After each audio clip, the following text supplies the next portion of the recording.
Tawagin niyo po akong Sandy, isang college student. Taga Bulacan po ako, pero sa Maynila ko po nagustuhan na mag-aral. Supportive naman po ang magulang ko sa lahat ng bagay na gusto ko. Anyway, ang kwento ko pong ito ay nangyari habang nag-aaral ako. Medyo creepy, pero gustong gusto ko po talagang i-share.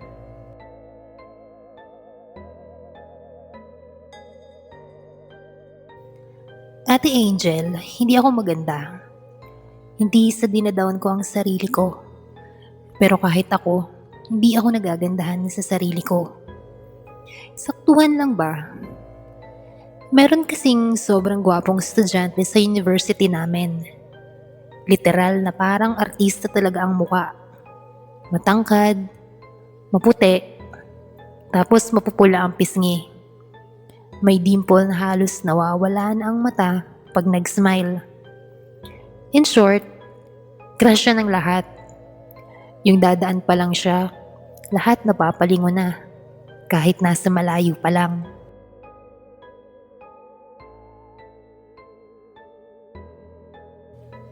Ako naman, sakto lang din, kinikilig din pag nakikita siya. Halos lahat kami ng mga kaklase kong babae, kinikilig talaga. One time, waiting kami para sa next subject namin. Nakasabay namin siyang tumambay sa kantin. Todo kilig na naman ng mga kaklase ko. Meron akong makulit na classmate. Bigla na lang siyang kinausap. Kuya, ano daw ang name mo? Sabi ng kaibigan ko. Sabay turo sa akin. Nagkatitigan kami. Pulang-pula na daw ako noon. Ngumiti siya. At ang sabi niya, "Ako si Jake. Ikaw, anong pangalan mo?" Grabe, parang tumigil ang mundo ko. Ay, ako nga pala si Sandy. Pagkatapos ay inabot niya ang kamay niya sa akin. Literal na parang may kung anong gumagalaw sa tiyan ko. Ganun pala ang feeling pag sobrang kilig. Hindi ko kasi alam ang mga ganun kasi NBSB ako.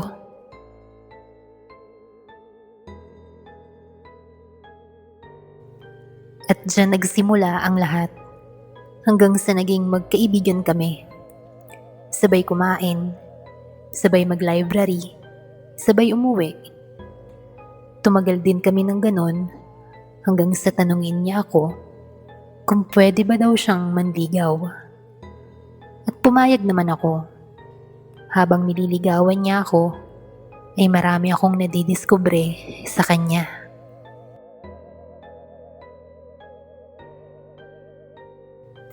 Wala siyang cellphone. Hindi ko alam paano kami magko-communicate ng ganon. Nasa modern year na tayo. At kahit bata ay meron ng cellphone. Pero ang reason niya ay hindi raw siya marunong. Umabot na kami ng madaling araw sa labas ng boarding house na nag-uusap. Tititigan niya lang ako ng pagkatagal-tagal. Nauubos ang oras namin sa ganon. Tapos pagising ko kinaumagahan, andun na siya agad. Hinihintay ako para sabay nang pumasok. Na parang hindi man lang siya napuyat. Fresh pa din. At wala man lang eye bags.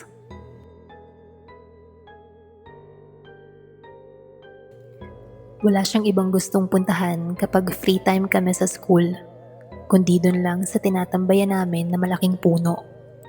Yung puno na sobrang lago, sobrang creepy, yung parang sa mga horror. Merong ganong puno sa loob ng university namin. Meron pa. Habang nagkaklase kami, andun siya sa labas ng pinto. Pasilip-silip sa akin. Pakaway-kaway hanggang sa matapos ang klase ko, ay andun lang siya. Na para bang hindi na siya halos pumapasok sa sarili niyang subject. Ang dahilan niya ay boring daw kaya tumatakas siya. Minsan naman ay hindi daw dumating ang teacher. At ang worst, pumasok siyang naka-uniform kahit wala naman siyang subject ng araw na yon. Parang obsession na yung ganon at ayoko ng ganong relasyon. Paulit-ulit na ganon ang nangyayari. Kaya naman kinamusta ako ng mga kaibigan ko. Bihira na kaming magsama-samang magkakaibigan dahil hindi naman pare-parehas ang subjects namin. Kaya isa-isa kaming nagyakapan at sobrang miss ang isa't isa. Nung magkayakap na kami ni Jacob, isa sa mga friends ko, ay may kasama pa yon na pagpisil sa pisngi ko. Yung parang nanggigigil. Hindi ko alam na nasa likod na pala namin si Jake. Kita ko ang galit sa mukha niya. Parang natakot ako sa kanya noon. At noon ko lang din nakita na ganon siya. Lumapit sa kanya si Jacob para mangamusta. Pero nagulat kami sa nangyari. Ang bilis ng pangyayari. Parang namamalikmata lang kami. Pagkakita namin ay nakahandusay na si Jacob sa mga bote ng soft drinks dahil nasa kantin kami ng mga oras na yon. Dali-dali kaming pumunta at tinulungan siya para dalhin sa klinik.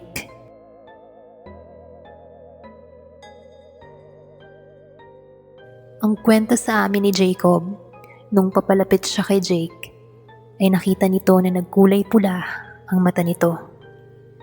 At dahil sa bilis ng pangyayari, ay parang may humatak daw sa kanya ng mabilis, papunta sa mga bote ng soft drinks.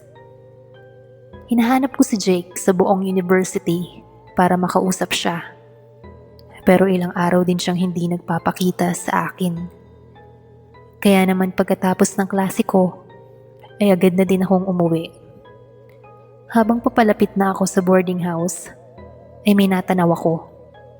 Si Jake, nakatayo sa ilalim ng puno, malapit sa boarding house ko. Pasensya ka na kung nagselos ako. Ayoko lang na maagaw ka ng iba.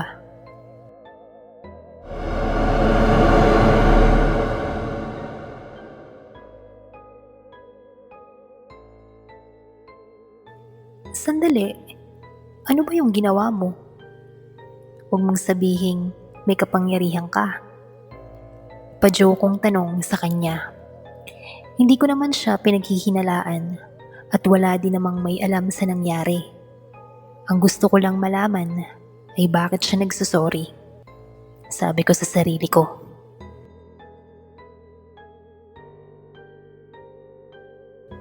Niyakap niya ako ng sobrang higpit na halos hindi na ako makahinga. Jake! Jake! Bitawan mo nga ako. Pagharap ko sa kanya, ay namumula ang mga mata nito. Pumiglas ako at dali-dali akong pumasok sa boarding house. Kinabukasan pagpasok ko sa school, ay nakita ko si Jake na inaabangan ako. Gusto niya daw akong makausap. Humihingi siya ng sorry sa akin, habang ako naman ay deadma lang sa sinasabi niya at nakikipag-usap lang ako sa isa kong kaibigan.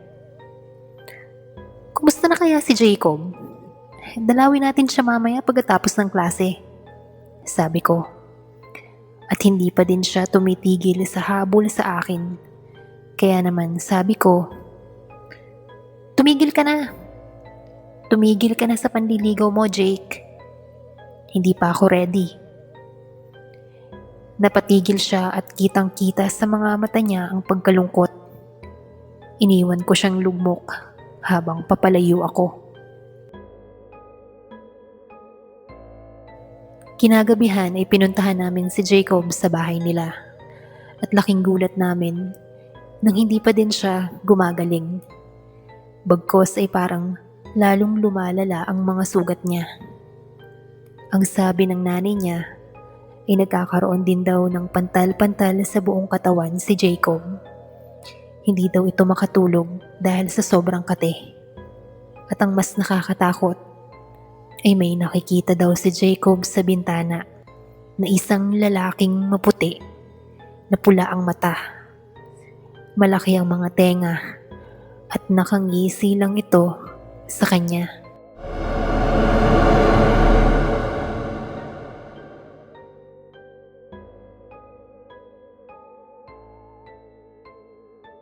Hindi ko maalis sa isip ko si Jake. Hindi kaya siya ang may kasalanan kung bakit nangyayari ito kay Jacob? Nung araw na nahuli niyang magkayakap kami, ang paglipad sa ere ni Jacob, dahilan para humandusay siya sa mga bote ng soft drinks, ang paghingi ng tawad ni Jake, at ang pagbabaliwala ko sa kanya, ang mata niyang naging pula, at ang galit niya ng mga araw na yun. Alam ko na siya ang dahilan ng lahat ng ito. Kaya naman agad akong bumalik sa school kahit gabing-gabi na. Nagdahilan na lang ako sa guard kunyari ay may naiwan akong gamit.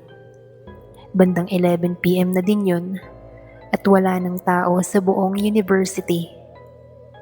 Pumunta ako sa malaking puno kung saan kami tumatambay ni Jake. Tinawag ko siya doon. Lumabas ka dyan! Makipag-usap ka sa akin. Sabihin mo kung ano ang kailangan mo.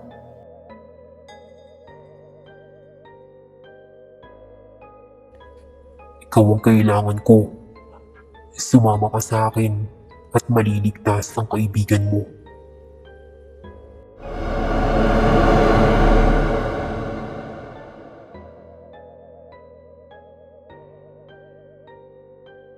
Sabi ng boses at kasabay nun ay lumabas ang isang nilalang na tugma sa deskripsyon ng nanay ni Jacob. At tama nga ako, si Jake.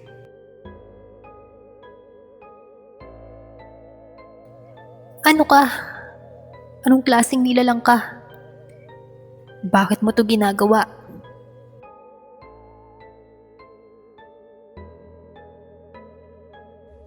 Isa akong engkanto na nagmahal ng isang tao. Sundin mo lang ang gusto ko at maililitas ko ang buhay ng kaibigan mo.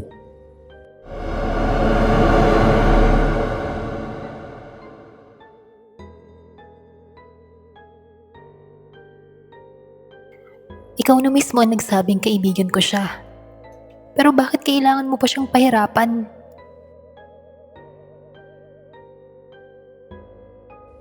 Hindi!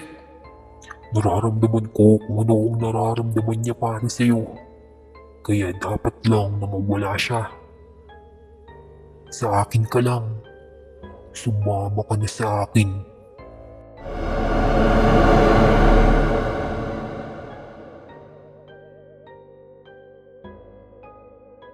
Hinawakan niya ako ng mahigpit at hinihila niya ako papunta sa malaking puno. Paano ako makakasiguro na ililigtas mo ang kaibigan ko? Magtiwala ka lang sa akin. Pumalag ako at sinabi kong wala akong tiwala sa kanya. Ayaw niya magpatinag. Niyakap niya ako. Pakiramdam ko ay umangat ako at hindi na maabot ang mga paa ko sa lupa. Parang namanhid ang buong katawan ko. Nagdasal ako sa sarili ko na iligtas sana ako ng Panginoong Diyos sa nilalang na ito. At sa baba ay parang may naririnig akong mga boses. Boses ng mga kaibigan ko. Sinabuyan nila ng asin ang engkanto. Sumigaw ito at dahilan yon para mabitawan niya ako. Nahulog ako sa lupa.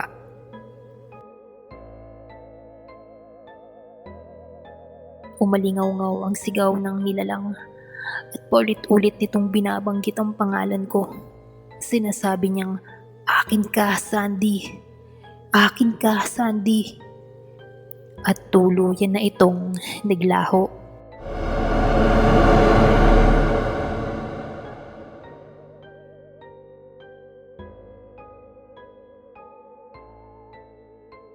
Tinanong ko sila bakit sila andon.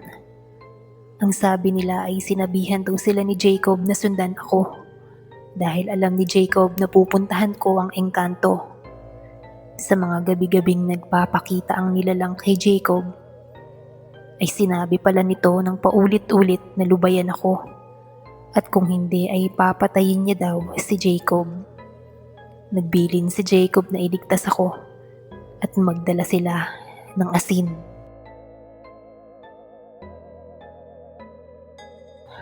Pinaputol na ang malaking puno doon sa university namin, ang tirahan ng engkanto. Naghanap din kami ng albularyo na pwedeng makatulong kay Jacob at pati na rin sa akin para tuluyan na kami nitong tigilan. Sa kalaunan ay gumaling naman siya. At sa awa ng Diyos, hindi na akong ginugulo ng engkanto na minsang nagparamdam sa akin ng sobrang kilig at pati na rin takot.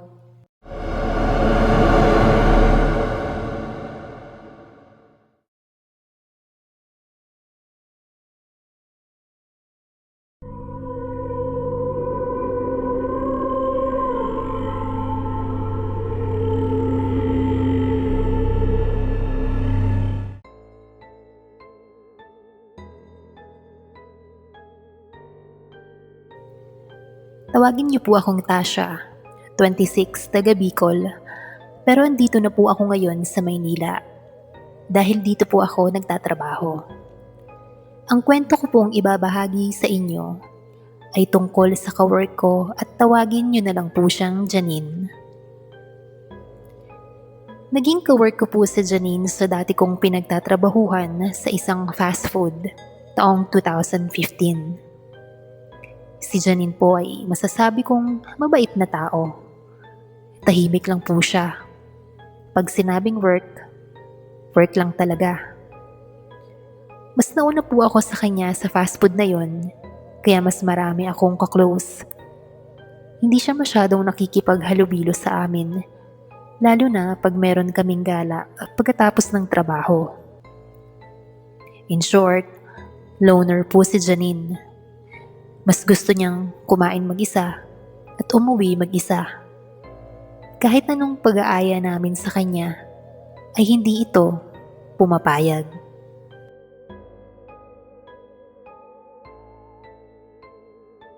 Gusto ko pong maging kaibigan si Janine.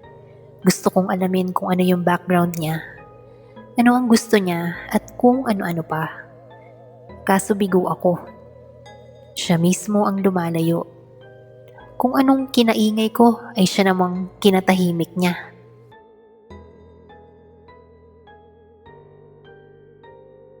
Isang gabi, nagkaayaan kaming magkaibigan na gumala after ng trabaho. Sakto po kasi sahod namin. At pabor yun sa aming supervisor. Siya pa ang nangunguna sa plano. Sabi pa niya ay lahat daw ay sasama, hindi pwedeng hindi. Dahil alam na daw namin ang mangyayari. Pabiro ng bisor namin. Napalingon ako kay Janine, sabay pinuntahan ko siya para tanungin kung sasama ba siya. At laking gulat ko nang sabihin niyang, oo. Fast forward at pumunta na nga kami sa bar kung saan kami iinom. Siyempre pagkatapos ng food trip, ay inuman naman ang kasunod. Habang lumalalim na ang gabi at lasing na ang lahat, nakita ko sa dulo ng lamesa namin si Janine na tila hindi komportable. Tinitigan ko siya ng mabuti. Dahil medyo hilo na din ako dahil sa alak at ang mga kasama ko ay lasing na din. Katabi ni Janine si Sir, yung bisor namin. Matinik pa naman yun sa babae at mukhang dinideskartehan niya si Janine. May pag-akbay pa ito at tinatabig naman ito ni Janine. Nagulantang kami. Nagulat ang mga lasing kong kasamahan nang biglang tumayo si Janine. Sumigaw ito sabay sampal sa supervisor namin. Dali-dali siyang lumabas. Nag-aalala ako sa kanya. Kaya naman, sinundan ko siya.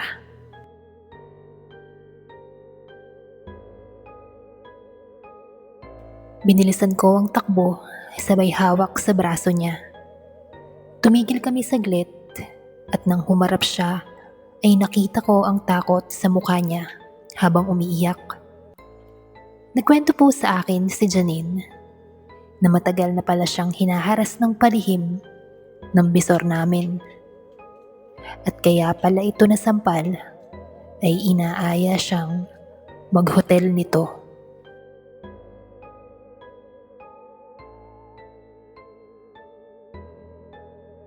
Mag-aalas 3 na ng madaling araw ay magkasama pa rin kami ni Janine.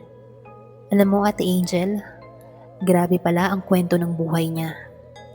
Hindi ko alam kung bakit nagkaroon siya ng lakas ng loob na ikwento ito lahat sa akin. Baka napuno na din siya at baka dala na din ng impluwensya ng alak.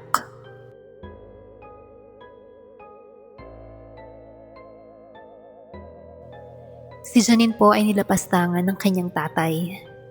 Iniwan po siya ng nanay niya maliit pa lang. Sa murang edad ay winawalang hiya na po siya ng tatay niya. Tiniis niya daw yon dahil wala siyang ibang mapupuntahan. Dahilan para magalit siya sa mundo at huwag magtiwala sa mga tao. Sa lungkot ng buhay niya noong mga panahon na yon ay merong isang nilalang siyang nakilala.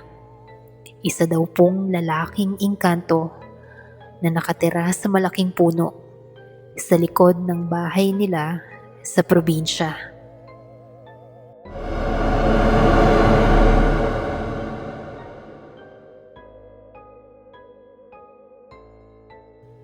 Pagkatapos daw siyang galawin ng tatay niya, ay pumupunta siya sa likod ng bahay sa may puno para umiyak.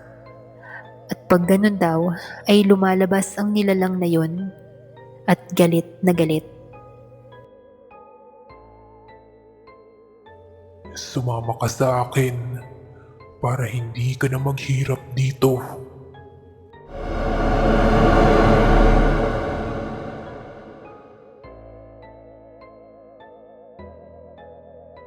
Sabi daw po ng nilalang, pero ayaw ni Janine.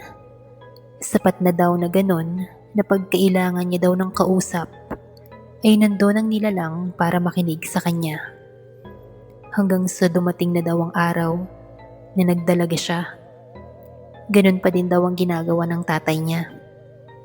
Napagod na siya at naisipan na tapusin ang kanyang buhay. Pero hindi pumayag ang lalaking engkanto. At ang sabi nito ay papatayin na lang niya ang tatay ni Janine. Pagkatapos noon ay saka niya isasama sa mundo nito. At kung sino man daw ang mananakit at magpapaiyak sa kanya ay mamamatay.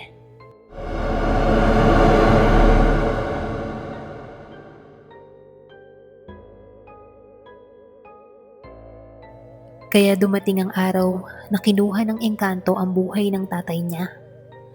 Natakot siya noon dahil ayaw niya talagang sumama. Kitang-kita ni Janine kung paano lumutang sa ere ang tatay niya. Yun pala ay hawak na ito sa leeg ng nilalang. Nakatitig lang siya at hindi alam ang mararamdaman. Ang tanging nasa isip lang noon ni Janine ay matatapos na ang kalbaryo ng buhay niya. Pagkatapos ng nangyari sa tatay niya, ay kinupkup siya ng tita at tito niya. Pinag-aral siya ng mga ito, kapalit ng pagtulong niya sa bahay, paglalaba, paglilinis, pagluluto at kung ano-ano pa. Sa kaunting panahon ay medyo naging okay si Janine. Hindi na din siya sinundan ng engkanto. Ngunit, sadyang kakambal na daw niya ang kamalasan. Ate Angel, yung tito naman niya ang lumapastangan sa kanya. Maraming beses, pero dahil sa takot ay nanahimik na naman siya. Dumating ang mga araw, nahuli sila ng tita niya na ginaganon siya ng tito niya. Pero imbes na kampihan siya, ay binugbog siya nito. Sinaktan siya, saka siya pinalayas. Dahilan yun para makarating siya dito sa Maynila para makipagsapalaran, para magsimula ulit. Nung una ay nagpalaboy-laboy muna siya hanggang sa may nakilala siyang mabubuting tao na tumulong sa kanya. Kaya nakahanap siya ng trabaho at merong maliit na kwarto na matutuluyan. Gabi-gabi siyang umiiyak at gabi-gabi din siyang dinadalaw ng lalaking engkanto.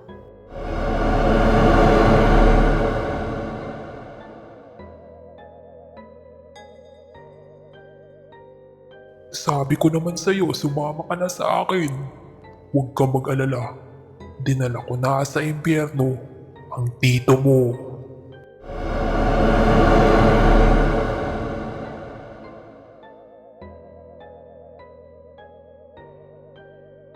Nagulat daw si Janine sa sinabi ng engkanto. Ang ibig daw nitong sabihin ay pinatay na din ito ang tito niyang humalay din sa kanya. Diba, sabi ko naman sa'yo, ang mananakit at magpapayak sa'yo ay papatayin ko.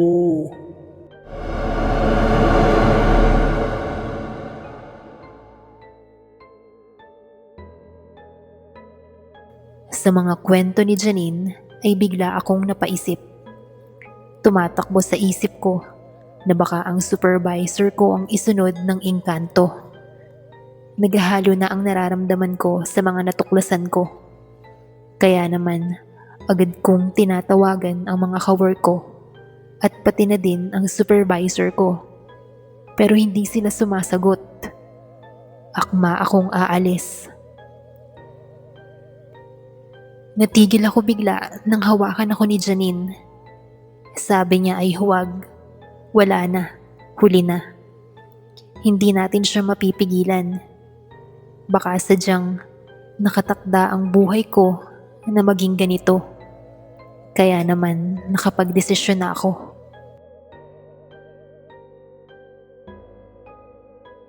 Kinabukasan ay pumasok na ako. Tahimik sila sa loob. At ramdam ko na parang may mali.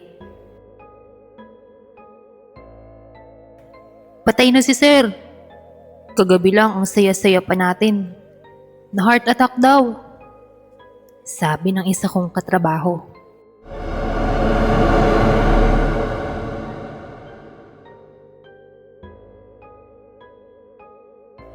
Sobra ang gulat ko. Kung ganon ay tama ang lahat ng kwento ni Janine tungkol sa engkanto. Marahil ay siya ang pumatay sa supervisor namin para maiganti si Janine. Hinanap ko siya pero hindi ito pumasok sa trabaho.